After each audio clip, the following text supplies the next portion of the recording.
Sarado mo yung pinto. Hindi ba kasama sa Tyrone? Hindi kasama sa Tyrone. Hindi si Tyrone. Eh, bakit ako bad trip? Hindi mo alam? Hindi ako bad trip kay Tyrone niya. Sa'yo. Bakit? Ayaw ko tayong usapin sa sasakyan. Ngayon ko lang. Sinundo si Tyrone niya. Dapat masaya yun. Pero sinira mo. Bakit? Kasi pinagagalitan mo. Ano sabi mo?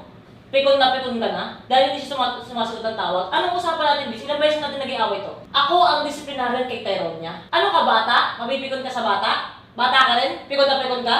Ilang beses tayo nag-usap na huwag mong gagawin mo yung anak ko? Ilang beses tayo nag-usap?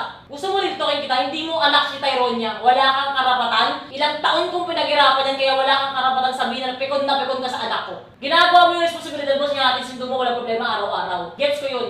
Pero sa pagalit, ilang beses na nag-usap, ako ang magagalit sa kanya. Ako ang may karapatan magsalita. Ayoko siyang magalit sa'yo. Lumalaki na yan, magiging teenager na yan. Gusto mo ang mangyari sa kanya, mami, ayoko yung boyfriend mo. Eh kung ikasal tayo, ayoko yung asawa mo, hihiwalayan kita. Gets mo? Di ba nag-play tayo ng good cup, bad cup kay Tyrone niya? Anong usapan natin? Maging panginaw ka sa kanya. Patience, di ba? Patience! Ilang beses na nangyari to? Gets ko, kagalit-galit yung ginagawa, hindi siya sumasagot, nabababad sa video call. Hayaan mo ko! O ayaw mo ko ma-stress, pero hindi mo dapat pagkasataan yung anak ko ng ganun. Kung gusto mo siyang pagsabihan, mahinahon, maayos. Ilang taon na yun dumating ka sa amin, Vince? Ilang taon na? Kaya kung pagdating sa paghihirap, kung nahihirapan ka na, sabi ko sa bibigyan ka ng way out. Huwag mong ginaganon yung anak ko. Ilang beses na ito nabubulong na ako sa'yo. Ang dahil mag-iyak ka na naman? Dahil nasasaktan ka na naman? Dahil ganito ganyan? Masasaktan ka pero pasensya. Di ba sinabi ko yan sa'yo? Di ba?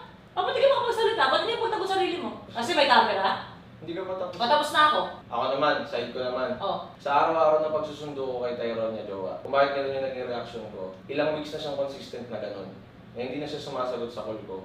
Hindi na talaga. Kausapin mo ng maayos. Ilang beses ko na siyang kinausap ng maayos. Eh di sabihin mo sa akin, di ba usapan natin yun? Kung sasabihin ko sa'yo, ang sasabihin mo lang naman, hayaan na eh. Jowa, wala ka na lang ginagawa kasyon kay Tyrone niya ngayon.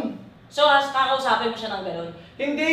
Sinabi ko kay Tyrone niya, anak, magagalit na ako talaga pag hindi ka pa sumagot ng maraming call. Kalmado ko siya kinakausap ng mga nakaraan. Siyempre, takin na sinong puputukan ni Madam Gemma pag may masamang nangyari dyan. Isumbong mo sa akin, kung wala akong panahon, isumbong mo kay Ate Marie. Sinusumbong ko rin kay Ate Marie, wala na rin panahon masyado si Ate. Alam mo yan, nakakuha si Ate Marie. So that gives you the right